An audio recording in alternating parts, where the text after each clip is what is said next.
Hello guys, அனைவருக்கும் வணக்கம். இப்போ தான் நம்ம சேனலுக்கு ஃபர்ஸ்ட் டைம் வரீங்கன்னா மறக்காமல் நம்ம சேனலை சப்ஸ்கிரைப் பண்ணி வச்சுட்டு பாருங்கள் கைஸ். நம்மளோட ஸ்டோரிஸ் உங்களுக்கு பிடிக்கும்னா மறக்காமல் ஒரு லைக்கை கொடுத்துட்டு வாங்க வீடியோக்குள்ளே போகலாம்.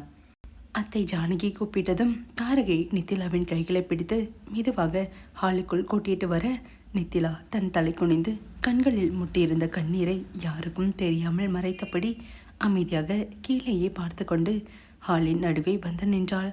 அந்த நேரத்தில் சோஃபாவில் மாப்பிள்ளையாக உட்கார்ந்திருந்த மித்ரனும் பக்கத்தில் இருந்த சித்தார்த்தும் தங்களின் முகத்தை ஒரு பெரிய நியூஸ் பேப்பரால் முழுமையாக மறைத்து படித்து கொண்டிருந்தார்கள். அதனால் தாரகைக்கோ நித்திலாவுக்கோ அங்கே உட்கார்ந்திருப்பது யார் என்று முகமே தெரியவில்லை. தன் அக்கா அழுது கொண்டே மௌனமாக நிற்பதை பார்த்ததும் தாரகைக்கு கோபம் தலைக்கேறியது. தன் அக்காவுக்காக பரிந்து பேசி ஹாலில் இருந்த பெரியவர்கள் எல்லாரும் தூக்கி வாரி போடும்படி அதிரடியாக சத்தமிட்டாள் தாரகை. எல்லாரும் எங்களை மன்னிச்சிடுங்க, இந்த நிச்சயதார்த்தம் இப்போ நடக்காது. என் அக்காவுக்கு இந்த கல்யாணத்தில் கொஞ்சமும் சம்மதம் இல்லை.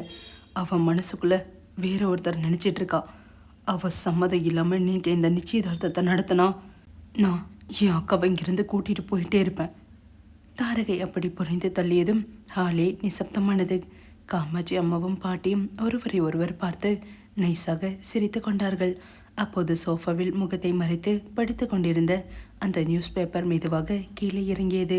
பேப்பரை ஒரு ஓரமாக வைத்துவிட்டு தன் பேண்ட் பாக்கெட்டுக்குள் 2 கைகளையும் கெத்தாக நுழைத்தபடி மெதுவாக எழுந்து நின்றான் நம் ராக் ஸ்டார் மித்ரன்.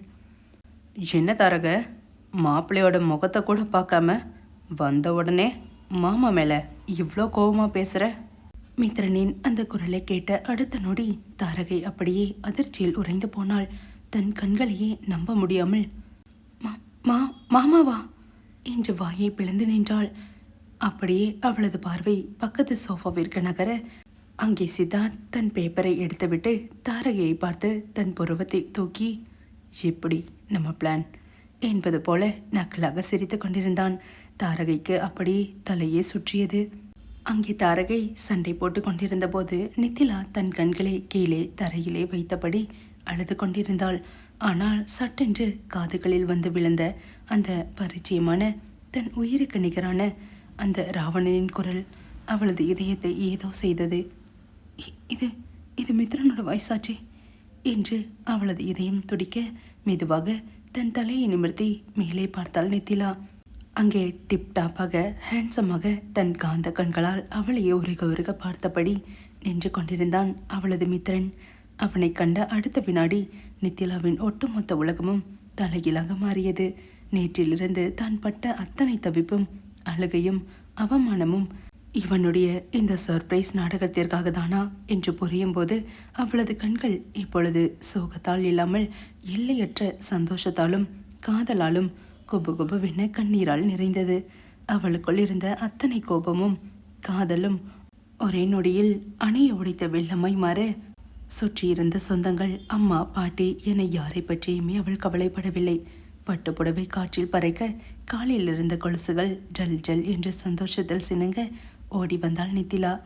தன் காதலை நோக்கி விசை முடுக்கப்பட்ட அம்பாக ஓடி வந்தவள் நேராக வந்து மித்ரனின் அந்த அகன்ற மார்பில் பாய்ந்து அப்படியே தஞ்சமடைந்தாள். மித்ரன் தன் மார்பில் வந்து விழுந்த தன் ராதையை, தன் உலகத்தை எல்லையற்ற சந்தோஷத்தோடு தன் 2 கைகளாலும் அப்படியே அள்ளி காற்றில் தூக்கினான். மித்ரன் அவளை அப்படியே இடுப்போடு சேர்த்து தூக்கி காற்றில் வட்டமாய் ஒரு சுழற்றினான். அவளது சிவப்பு பட்டு புடவையின் முந்தானையும் அவளது நீண்ட கருகருவென்ற கருங்கொந்தலும் காற்றில் அழகாக அலைப்பாய மித்ரனின் கழுத்தை கட்டி கொண்டு அவனது மார்பில் முகம் புதைத்து சந்தோஷத்தில் விம்மி விம்மி அழுதாள் நித்திலா. மித்ரன் அவளை மெதுவாக கீழே இறக்கி அவளது நெற்றியில் தன் ஆழமான காதலின் முத்திரையை அழுத்தமாக பதித்தான். மித்ரன் அவளது கண்ணீரை துடைத்து, லவ் யூ டி ஏன் ராதா, இனி இந்த ராவணனை விட்டு உன்னால் எங்கேயும் போக முடியாதுடி. ஹாலில் இருந்த அத்தனை சொந்தங்களும் இந்த அழகான பிரம்மாண்டமான காதல் காட்சியை கண்டு எழுந்து நின்று கைத்தட்ட தாரகையும் சித்தார்த்தும் விசில் அடித்து கொண்டாட அந்த வீடே காதலின் பேரொளியில் சொர்க்கமாக மாறி காட்சியளித்தது. மித்ரன் தன்னை தூக்கி சுழற்றி கீழே இறக்கியதும் நித்திலா வெட்கத்தாலும் சந்தோஷத்தாலும் அவனது மார்பிலேயே முகம் புதைத்து நின்றிருந்தாள்.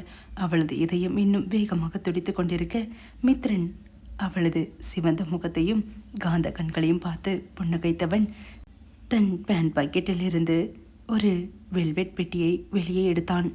அதை திறந்ததும் அதற்குள் இருந்த அந்த விலைமதிப்பற்ற வைர மோதிரம் ஹால் விளக்குகளின் வெளிச்சத்தில் ஜொலித்து மின்னி தெரித்தது. சுற்றிலும் சொந்தங்கள் எல்லோரும் ஆச்சரியமாக பார்த்து கொண்டிருக்க நம் ராவணன் மித்ரன் அங்கே ஒரு அசாத்தியமான ஸ்டைலோடு தன் வலது காலை கீழே மடக்கி நித்திலாவின் முன்னாடி மண்டியிட்டு அமர்ந்தான். தன் கையில் அந்த வைர மோதிரத்தை ஏந்தி அவளது மான்விழிகளை நேருக்கு நீர் உற்று நோக்கி தன் காந்த குரலில் கேட்க தொடங்கினான். இந்த ராவணனோட ஆயுள் முழுக்க அவனோட இதயத்தை ஆள போற ஒரேராத நீ மட்டும் தாண்டி. Will you marry me? Mithran தன் முன்னாடி முட்டி போட்டு மோதிரம் நீட்டுவான் என்று நித்திலா தன் கனவிலும் நினைக்கவில்லை. அவளது கண்களில் இருந்து ஆனந்த கண்ணீர் கண்ணங்களில் வழிந்தோடியது. அந்த பேரன்பின் உச்சத்தில் தன் கண்ணீரை ஒரு கையால் சிரித்து கொண்டே துடைத்தவள் தன் ஒட்டுமொத்த காதலையும் குரலில் தேக்கி பட்டென்று சொன்னாள். Yes yes Mithran, I will. Nithila yes என்று சொன்ன அடுத்த நொடி மித்ரன் எழுந்து நின்று அவளை இறுக்கமாக தன் நெஞ்சோடு கட்டி அணைத்து கொண்டான். பிறகு அவளது மென்மையான வளையல்கள் குலுங்கும் வலது கரத்தை பற்றி அவளது விரலில் அந்த வைர மோதிரத்தை மெதுவாக மாட்டிவிட்டான். அது அவளது விரலுக்கு அச்சு அசல் கச்சிதமாக பொருந்தி ஜொலித்தது. மோதிரம் மாட்டிய அந்த மகா சுப முகூர்த்த வினாடியில் ஹாலில் இருந்த அத்தனை சொந்தங்களும் கைகளை தட்டி ஆரவாரம் செய்து கூச்சல் போட்டு அந்த இடத்தையே ரெண்டாக்கினார்கள்.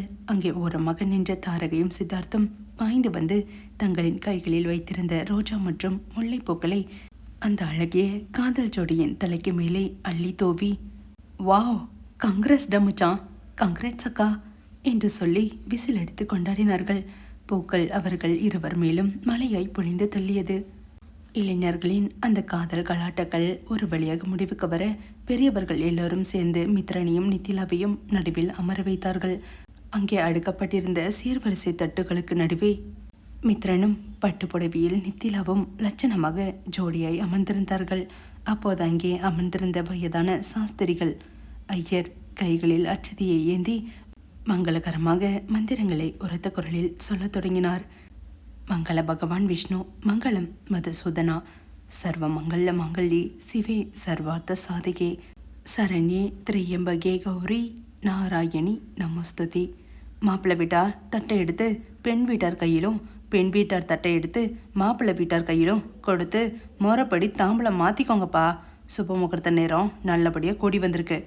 ஐயர் மந்திரம் சொல்லி கெட்டி மேளம் தாரை தப்பாட்டியாக அதிர மித்ரனின் பாட்டியும் நித்திலாவின் அம்மா காமாட்சியும் முறைப்படி பட்டு துணிகள், பழங்கள், நகைகள் நிறைந்த அந்த நிச்சய தாம்பூல தட்டுகளை பரஸ்பரம் மாற்றி கை குலுக்கி, நம்ம மித்ரனுக்கும் நித்திலாவுக்கும் இன்னைக்கு முறைப்படி நிச்சயம் முடிஞ்சிருச்சு என்று அறிவித்தார்கள். மந்திரங்களின் புனித ஒளியும் கெட்டி மேள சத்தமும் அந்த வீட்டையே அதிர வைத்தது. நித்திலா தன் தலை குனிந்து வெட்கத்தால் சிவந்து மித்ரனை பார்க்க, மித்ரனோ இனி நீ தப்பவே முடியாது என்பது போல அவளது கைகளை தட்டுகளுக்கு அடியில் ரகசியமாக பற்றி அழுத்தி கொண்டான். இருவேறு துருவங்களாக தவித்த காதலின் அத்தியாயம் அங்கே மங்களகரமான திருமண பந்தத்திற்கான மாபெரும் அஸ்திவாரத்தோடு முற்று பெற்றது. நிச்சய தாம்பலம் முறைப்படி மாற்றி முடிக்கப்பட்டதும் மித்ரனின் பாட்டி தவிப்போடு எழுந்து வந்து மணமேடையில் இருந்த மித்ரனையும் நித்திலாவையும் ஒன்றாக சேர்த்து தன் இரு கைகளாலும் இறுக்கமாக கட்டி அணைத்து கொண்டார். அவரது கண்கள் ஆனந்த கண்ணீரால் நிறைந்திருக்க பேரன்போடு பேசத் தொடங்கினார் பாட்டி. எனக்கு ரொம்ப ரொம்ப சந்தோஷம் பசங்களா. என் கண்ணு முன்னாடியே உங்கள் 2 பேருக்கும் முறைப்படி நிச்சயம் முடிஞ்சிருச்சு. இனிமே இந்த பாட்டிக்கு எந்த கவலையும் இல்லடா கண்ணா என்று இருவரின் தலைகளையும் தடவி கொடுத்தார். பாட்டி அப்படி சொன்னதும் மித்ரனும் நித்திலாவும் ஒருவரையொருவர் பார்த்து கொண்டு மெதுவாக எழுந்து பாட்டியின் கால்களில் விழுந்து முறைப்படி ஆசீர்வாதம் வாங்கினார்கள். அவர்களின் தலைகளில் கைகளை வைத்து, தீர்க்காயுசா, எந்த குறையும் இல்லாம காலம் முழுக்க சந்தோஷமா இருங்கடா செல்லம் என்று ஆசீர்வதித்தார். பாட்டியிடம் ஆசீர்வாதம் வாங்கிய கையோடு மித்ரனும் நித்திலாவும் நேராக காமாட்சி அம்மா, அத்தை ஜானகி மற்றும் அங்கிருந்த பெரியவர்கள் எல்லோருடைய கால்களிலும் விழுந்து ஆசீர்வாதம் வாங்கினார்கள். பெரியவர்கள் எல்லோரும் அச்செய்தியை அவர்கள் மேல் தூவி வாழ்த்தினார்கள். அந்த நேரத்தில் மித்ரனின் அலைபேசிக்கு ஒரு முக்கியமான பிஸ்னஸ் கால் வர அவன் ஃபோனை எடுத்து பார்த்தான். காமாட்சி அம்மாவை பார்த்து, ஒரு நிமிஷம் ஆண்டி, ஒரு இம்பார்ட்டண்டான கால், நான் பேசிட்டு வந்துடுறேன் என்று சொல்லிவிட்டு அவன் அவசரமாக பேசுவதற்காக வீட்டின் வெளிப்பகுதி நோக்கி நகர்ந்தான். மித்ரன் வெளியே போனதும் நித்திலா மெதுவாக தன் அம்மாவின் முகத்தை பார்த்து, மா என்று தவிப்போடு கூப்பிட்டாள். காமாட்சி அம்மாவால் அதற்கு மேல் தன் தாயுள்ளத்தை கட்டுப்படுத்த முடியவில்லை. தன் மகளின் அந்த பேரழகையும் அவளது இப்போதைய நிம்மதியையும் பார்த்து அவளது கண்களில் இருந்து ஆனந்த கண்ணீர் மளமளவென கொட்டியது. ஓடி வந்து நித்திலாவை தன் நெஞ்சோடு சேர்த்து இறுக்கமாக கட்டி இணைத்து கொண்டார் காமாட்சி அம்மா. எப்பவும் சந்தோஷமா இருக்கணும் நித்திலா. நீ எங்களுக்காக, இந்த குடும்பத்துக்காக இது வரைக்கும் எவ்வளவோ பண்ணியிருக்க, எவ்வளவோ கஷ்டப்பட்ட. உன்னோட அந்த தியாகத்துக்கு கிடைச்ச பரிசு தான் இன்னைக்கு உனக்கு கிடைச்சிருக்கிற இந்த வாழ்க்கை. இனிமே உன் வாழ்க்கையில் எந்த கஷ்டமும் இல்லாமல் நீ மகாராணி மாதிரி எப்பவும் சந்தோஷமா மட்டும்தான் இருக்கணும்டி என் செல்லமே என்று உருகினார். அம்மாவும் மகளும் அப்படி பாசத்தோடு அழுது கொண்டிருக்க கூட்டத்திற்கு நடுவில் இருந்து மித்ரனின் தங்கை ஆதிரா கைகளில் ஒரு ஜூஸ் கிளாஸை வைத்துக்கொண்டு முகத்தில் அப்பட்டமான பொறாமையையும் நக்களையும் தேக்கி கொண்டு அங்கே வந்தாள். அது எப்படி ஆண்டி, உங்க பொண்ணு இனிமே எப்படி கஷ்டப்படுவாங்க? அதான் பணக்காரனா, ஏகப்பட்ட சொத்து பத்து பேரு புகழ் எல்லாத்தையும் வச்சிருக்கிற ஏன் அண்ணன் மிஸ்டர் ராக்ஸ்டார் மித்ரனையே கல்யாணம் பண்ணிக்க போகிறாங்களே, அப்புறம் அவங்க எப்படி ஆண்டி கஷ்டப்பட முடியும் என்று எல்லாரும் கேட்கும்படி குதர்க்கமாக பேசினாள். ஆதிரா அப்படி பணக்காரன் மிடில் கிளாஸ் என்று பிரித்து பேசி தன் அம்மாவின் பாசத்தை குத்தி காட்டியதும் நித்திலாவுக்குள் இருந்த அந்த அமைதியான பெண் மறைந்தாள். தன் கண்கள் சிவக்க ஆதிராவை நேருக்கு நேர் ஒரு எச்சரிக்கும் பார்வையை வீசி, ஆதிரா இன்னொரு வார்த்தை என்று ஏதோ சொல்ல பெற காமாட்சி அம்மா நித்திலாவின் கைகளை பற்றினார். ஆனால் ஆதிராவோ அந்த பார்வையை பொருட்படுத்தாமல் ஜூஸை ஒரு சிப் குடித்துவிட்டு இன்னும் நக்கலாக சிரித்தாள். கங்க்ராட்ஸ் அண்ணி, இன்னைக்கு இந்த நிச்சயதார்த்தம் எந்த ஒரு தடங்களும் இல்லாமல் ரொம்ப நல்லபடியாக முடிஞ்சிருக்குல்ல. இதே மாதிரி உங்கள் கல்யாணமும் எந்த பிரச்சனையும் இல்லாமல் நல்லபடியாக முடியணும்னு அந்த விநாயகர்கிட்ட வேண்டிக்கோங்க. ஏன்னா கல்யாணத்துக்கு இன்னும் நிறைய நாள் இருக்குல்ல என்று ஒரு கொடூரமான உள்நோக்கத்தோடு நக்கலாக சிரித்துவிட்டு அங்கே இருந்து விறுவிறுவென்று நகர்ந்து சென்றாள். ஆதிரா அப்படி ஒரு பெரிய எச்சரிக்கையை விடுத்து விட்டு போக நித்திலாவின் மனதுக்குள் ஒரு சின்ன பயமும் தவிப்பும் லேசாக தலை தூக்கியது. ஆதிராவின் அந்த வஞ்சக பேச்சு அங்கே நடந்து முடிந்த சந்தோஷமான நிச்சயதார்த்தத்தின் மேல் ஒரு கரிய நிழலாய் படிய தொடங்கியது. நிச்சயம் முடிந்து ஹாலில் எல்லோரும் பேசிக் கொண்டிருக்க ஆதிரா மட்டும் தன் முகத்தில் இருந்த கோபத்தை மறைத்து கொண்டு, பாட்டி, எனக்கு வெளியே ஒரு முக்கியமான வேலை இருக்கு, நான் அப்புறமா வரேன் என்று சொல்லிவிட்டு நேராக அனன்யா வீட்டிற்கு புறப்பட்டு சென்றாள். இங்கே ஹாலில் எல்லோரும் மதிய உணவிற்காக தயாராக தாரகையும் சித்தார்த்தும் ஜோடியாக நின்று எல்லாருக்கும் பரிமாற தொடங்கினார்கள். அப்போது நித்திலாவின் பாட்டி நித்திலாவை பார்த்து பக்குவமாக கூப்பிட்டு சொன்னார். நித்திலாமா, மாப்பிள்ளைக்கு டயர்டாக இருக்கும்டா, நீ மாப்பிள்ளைய உன்னோட அறைக்கு கூட்டிகிட்டு போமா, அங்கே கொஞ்ச நேரம் நிம்மதியாக உட்காந்து பேசிட்டுருங்க, போங்க. மித்ரன் பாட்டியை பார்த்து தன் காந்த கண்ணால் ஒரு நைஸான கண்ணடித்து, அடடா தேங்க்யூ பாட்டி. நித்திலா வெட்கத்துடன் தலை குனிந்து, சரிங்க பாட்டி என்று சொல்லிவிட்டு அவள் தன் அறையை நோக்கி நடக்க பின்னாடியே நம் மாப்பிள்ளை மித்ரனும் விறுவிறுவென்று நடந்தான். போகும் வழியில் பின்னாடி திரும்பி தன் பாட்டியை பார்த்து, நம்ம பிளான் பக்காவா முடிஞ்சது என்பது போல தன் பெருவிரலை காட்டி கையை சைகை செய்துவிட்டு உள்ளே நுழைந்தான் மித்ரன். அறைக்குள் நுழைந்த உடனே நித்திலா கதவை லேசாக சாத்தினாள். எப்படி ராட்சசி, நம்ம மாஸ் பிளான் என்று கேட்டுக்கொண்டே அங்கிருந்த மெத்தையில் அப்படியே தொப்பென்று சாய்ந்து படுத்து கொண்டான். நேற்றிலிருந்து அவன் தன்னை ஏமாற்றி அள வைத்த கோபம் நித்திலாவுக்குள் சட்டென்று எட்டி பார்த்தது. மேஜை மேல் இருந்த ஒரு சமையல் கரண்டியை டக்கென்று கையில் எடுத்தவள் அவனை நோக்கி பாய்ந்தாள். கரண்டியை காட்டி செல்ல கோபத்துடன், பிளானா? உங்க பிளானா? உங்களை இன்னைக்கு நான் சும்மா விட மாட்டேன் மித்ரன், என்னை எவ்வளோ அளவச்சிங்க என்று சொல்லி அவனை கரண்டியால் அடிக்கப் போனாள். ஆனால் நம் ராவணனிடம் இதெல்லாம் செல்லுமா? கரண்டி அவனது மேல் படுவதற்கு முன்பாகவே மித்ரன் சட்டென்று நித்திலாவின் மென்மையான கைகளை பற்றி அவளை அப்படியே பலமாக தன் மீது இழுத்து போட்டுக்கொண்டான். கரண்டி கையை விட்டு நழுவ நித்திலா அப்படியே மித்ரனின் அகன்ற கட்டுமஸ்தான மார்பின் மேல் வந்து விழுந்தாள். இருவரின் மூச்சுக்காற்றும் ஒன்றோடொன்று கலக்க மித்ரன் அவளது மான்விழிகளை உற்று பார்த்தான். அவளது கூந்தலை ஒதுக்கி, இந்த தேவதைய யாராதைய வேற யாருக்காவது இந்த மித்ரன் விட்டு கொடுத்துருவானா?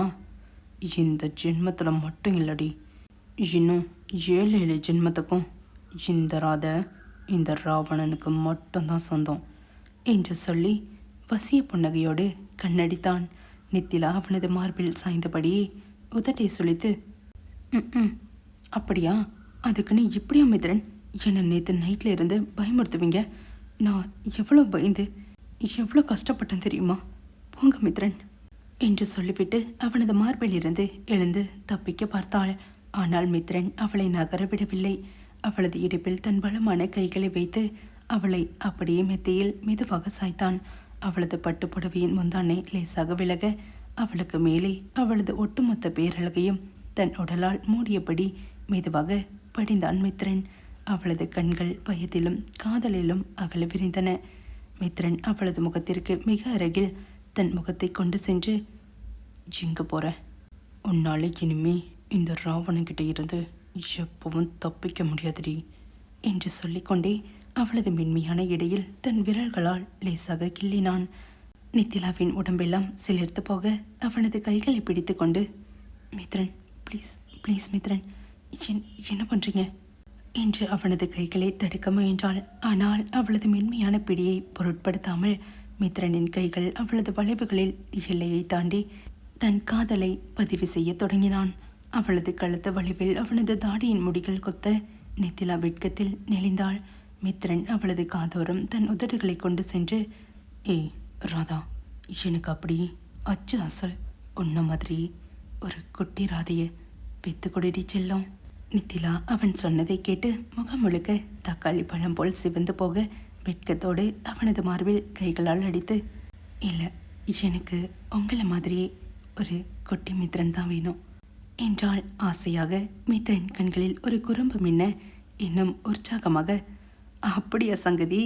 அப்போவா, அதை இப்போவே இந்த நிமிஷமே ரெடி பண்ணிடலாம் என்று சொல்லி குறும்பாக சிரித்தான். நித்திலா பதறி போய் வெட்கத்தின் உச்சத்தில், அச்சோ மித்ரன், நீங்கள் ரொம்ப மோசம், போங்க, என்னை விடுங்க என்று அவனிடமிருந்து எழுந்து ஓட பார்த்தாள். அவளை ஒரு அங்கலம் கூட நகர விடாமல் தன் பலமான கைகளால் அவளை சிறைப்பிடித்த மித்ரன் அடுத்த நொடி அவளது இதழ்களின் மேல் தன் இதழ்களை அழுத்தமாக பதித்தான். நேற்றைய இரவு முழுக்க நடந்த அந்த பிரிவின் காதல் யுத்தத்திற்கு பரிசாக அங்கே இன்று பிற்பகலில் நிகழ்ந்த அந்த முத்த யுத்தத்தில் 2 இதயங்களும் ஒட்டுமொத்தமாக கரைந்து உருகி போயின. மித்ரனின் கரங்கள் அவளது பட்டுப்புடவையின் எல்லைகளை தாண்டி அவளை ஆளத் தொடங்கின. நித்திலா முத்தத்தின் இடைவெளியில் மெதுவாக மூச்சிறைக்க, மித்ரன் மித்ரன் இருங்க, வெளியே யாரோ கூப்பிட்ற மாதிரி சத்தம் கேட்குது மித்ரன், எழுந்துருங்க ப்ளீஸ். மித்ரன் அவளது பேச்சை கேட்காமல் அவளது கழுத்து வலிவில் தன் முகத்தை புதைத்து முத்தமிட்டபடியே, யாரும் கூப்பிடலடி, நீ பேசாம அமைதியா இரு. நித்திலாவோ வெளியே நிஜமாகவே குரல் கேட்பதை கேட்டு அவனது தோள்களை பிடித்து தள்ளி, நிஜமாவே யாரோ வெளியே இருந்து கூப்பிட்றாங்க மித்ரன், இதோ வரேங்கா என்று சொல்லிவிட்டு, ப்ளீஸ் மித்ரன் என்னை விடுங்க என்று கெஞ்சினாள். மித்ரன் லேசாக முகத்தை தூக்கி ஏமாற்றத்தோடு, அப்படியா, அப்போ சமத்தா எனக்கு இங்கே ஒரு முத்தம் கொடுத்துட்டு போ, அப்போதான் விடுவேன் என்று தன் இதழ்களை காட்டினான். நித்திலா ஐயோ என்று ஆகி போய் வேறு வழி இல்லாமல் அவனது வலது கன்னத்தில் ஆசையாக இதழ்களால் இச்சென்று ஒரு முத்தம் வைத்தாள். மித்ரன் முகத்தை சுளித்து நக்கலாக, சே அங்கே இல்லடி, நான் கேட்டது இங்கே என்று தன் இதழ்களை தன் விரலால் தொட்டு காட்டினான். அவன் மீண்டும் முதலிலிருந்து ஆரம்பிப்பதை பார்த்த நித்திலா, ஐயோ இவர்கிட்ட மாட்டினா அவ்வளோதான் என்று நினைத்து அவனிடமிருந்து நழுவி விறுவிறுவென்று கதவை நோக்கி நகர பார்க்க நம் ராவணன் அவளது முந்தணியை பிடித்து இழுத்து மீண்டும் தன் வசப்படுத்த பார்க்க அந்த அறைக்குள் காதல் அனல் பறக்க ததும்பிக் கொண்டிருந்தது. ஹாலில் வந்திருந்த சொந்தங்கள் பெரியவர்கள் எல்லாரும் சாப்பிட்டு முடிக்க தாரகை அங்கும் இங்கும் ஓடிப்போய் வேலை செய்து கொண்டிருந்தாள். எல்லாரும் சாப்பிட்ட பிறகு டைனிங் டேபிளில் இருந்த ஆப்பிள் பழங்கள் நிறைந்த பெரிய தட்டை தன் கைகளில் எடுத்துக்கொண்டு அதை சமையல் அறைக்கு கொண்டு போவதற்காக பின்வாசல் பக்கமாக நடந்து சென்று கொண்டிருந்தாள். அப்போது யாரும் எதிர்பாராத விதமாக ஒரு பலமான ஆணின் கை இருட்டோடு இருட்டாக தாரகையின் கையை பற்றி தன் பக்கமாக பலமாக இழுத்தது. அந்த வேகத்தில் தாரகைக்கு அப்படியே நெஞ்சை தூக்கி வாரி போட்டது. அவளது கையில் இருந்த ஆப்பிள் பழங்கள் அனைத்தும் டொப் டொப் என்று தரையில் சிதறி ஓடின.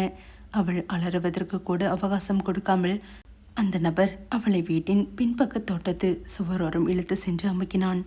பயத்தில் கண்கள் மூடி தவித்தவள் மெதுவாக கண் திறந்து பார்த்தபோது அங்கே நின்றிருந்தது வேறு யாரும் இல்லை, அவளது கள்வன், அவளது சித்தார்த். தன் கைகளை அவளது இருபுறமும் சுவரில் முட்டு கொடுத்து அவளது முகத்திற்கு மிக அருகில் வந்து, "சிங்கடி போற, வந்ததுலேருந்து இந்த மாமனை ஒரு தடவை கூட கண்டுக்காம எல்லாரையும் கவனிச்சிட்ருக்க. உனக்கு என் மேலே கொஞ்சம் கூட அக்கறையே இல்லையாடி?" தாரகை நெஞ்சில் கையை வைத்து வேகமாக மூச்சரைத்தபடி, "சித் சித் நீங்களா? ஐயோ, நான் யாரும் ஏதோன்னு நினச்சி அப்படியே பயந்து போயிட்டேன் சித்." சித்தார்த் இதழ்களில் ஒரு மார்க்கமான புன்னகையோடு அவளது முகத்தை உற்று பார்த்து இன்னும் நெருங்கியவன், "என்ன தவிர வேற எவண்டி உன்னை எப்படி வம்படியா இழுக்க துணிவான்? என்ன 4 பேர் முன்னாடி பார்த்தா உனக்கு அவ்வளோ பயமாடி?" சித்தார்த் அப்படி இன்னும் நெருங்கி வந்து பேச பேச அவனது மூச்சுக்காற்று தன் முகத்தில் படுவதை உணர்ந்து தாரகை வெட்கத்தில் நெளிந்தாள். ஆனால் சித்தார்த்தின் கண்கள் அவளது கழுத்து வளைவை உற்று பார்த்தன. அங்கே அவன் கட்டிய அந்த மஞ்சள் கயிறு, அந்த தாலி தெரியவில்லை. சற்றென்று அவனது முகத்தில் இருந்த குறும்பு மறைந்து ஒரு முரட்டுத்தனமான கோபம் வந்தது. சித்தார்த் அவளது கன்னத்தை பிடித்து, "ஆமா, இப்பதான் கவனிச்சேன். ஜிங்கடி, நான் உன் கழுத்தில் கட்டின தாலியை காணோம்" என்று கேட்க தாரகை தன் பதற்றத்தை மறைத்து கொண்டு உதட்டை சுளித்து பொய்யான கோபத்துடன், "ஆமாங்க சார், இப்போதான் நான் உங்கள் கண்ணுக்கு தெரிஞ்சனா? நீங்கள் தான் அக்கா அம்மாவா கல்யாணம் முடிகிற வரைக்கும் நமக்கு கல்யாணம் ஆன விஷயம் வெளியே தெரியக்கூடாது, அதுக்கப்புறம் பார்த்துக்கலான்னு சொன்னீங்க. அதான் வீட்டில் சொந்தக்காரங்க எல்லாம் வந்திருக்காங்கன்னு காலட்டி வச்சுட்டேன். இப்போது அதுக்கு என்னவா?" என்று முறைத்தாள். தாரகை அப்படி பொய் சொல்லி சமாளிப்பதை கண்ட சித்தார்த் அவளை ஆழமாக ஊடுருவி பார்த்தான். அவளது முகத்தில் இருந்த அந்த திருட்டுத்தனமே அவனுக்கு காட்டி கொடுத்தது. ஒரு மார்க்கமாக சிரித்து கொண்டே அவளது கண்களை விட்டு தன் பார்வையை நகர்த்தாமல் தன் வலது கரத்தை மெதுவாக அவளது பட்டுப்புடவையின் முந்தானிக்குள் கொண்டு சென்றான். சித்தார்த்தின் கைகள் அவளது புடவைக்குள் மெதுவாக தீண்டவும் தாரகை அப்படியே ஷாக்காகி உடம்பெல்லாம் சிலிர்த்து போக, "சித் சித் என்ன பண்ணுறீங்க?" என்று அவனது கைகளை பிடிக்கப் போனாள். ஆனால் அதற்குள் சித்தார்த் அவளது புடவைக்குள்ளே ரகசியமாக ஒழித்து வைக்கப்பட்டிருந்த அந்த தாலியை தன் விரலால் பற்றி அப்படியே நைஸாக புடவைக்கு வெளியே எடுத்து தொங்கவிட்டான். சித்தார்த் அந்த தாலியை தன் கையில் பிடித்து ஆட்டிக்கொண்டே காந்த கண்களால் அவளை வசியப்படுத்தி, "கழட்டி வச்சிட்டியா? இதோ உன் நெஞ்சு கோட்டுக்குள்ள உன் இதயத்துக்கு பக்கத்தில் என் தாலியை பத்திரமா ஒழிச்சு வச்சுக்கிட்டு என்கிட்டயே வந்து கதை அளக்குறையடி ராட்சசி." தாரகை தன் திருட்டு பிடிப்பட்ட அதிர்ச்சியில் அவனது கண்களை ஏறிட்டு பார்த்து வேட்கத்தால் முகம் சிவந்து, அது அது வந்து" என்று வார்த்தை வராமல் தவித்தாள். அவள் பேசிக் கொண்டிருக்கும் போதே சித்தார்த் அந்த தாலியை கையில் பிடித்தபடி அவளது இடையோடு சேர்த்து அவளை தன் நெஞ்சோடு பலமாக இழுத்து அணைத்து கொண்டான். 2 இதயங்களும் இப்போது மிக நெருக்கமாக துடிக்க தாரகை தன் 2 கைகளாலும் அவனது அகன்ற மார்பை தடுத்து அவனது கைகளில் இருந்த தாலியை பற்றியபடி காதலும் காமமும் கலந்த போர்க்களத்தில் அவனிடம் சரணாகதி அடையக்கூடாதென்று போராடி கொண்டிருந்தாள். இதோட இந்த எபிசோட் முடியுது. நெக்ஸ்ட் எபிசோடில் என்ன நடக்க போகுதுன்னு பார்க்கலாம். மறக்காமல் நம்ம சேனலை சப்ஸ்கிரைப் பண்ணி வச்சுட்டு பாருங்கள் கைஸ். இந்த எபிசோடு எப்படி இருந்ததுன்னு மறக்காமல் கமெண்டில் சொல்லுங்கள், அப்போ தான் எனக்கு தெரியும். ஹை பட்டனையும் கிளிக் பண்ணுங்கள். இந்த எபிசோட் பிடிச்சிருந்ததுன்னா இந்த வீடியோக்கு ஒரு லைக் பண்ணுங்கள். தேங்க்ஸ் ஃபார் வாட்சிங். Love you guys. பாய்.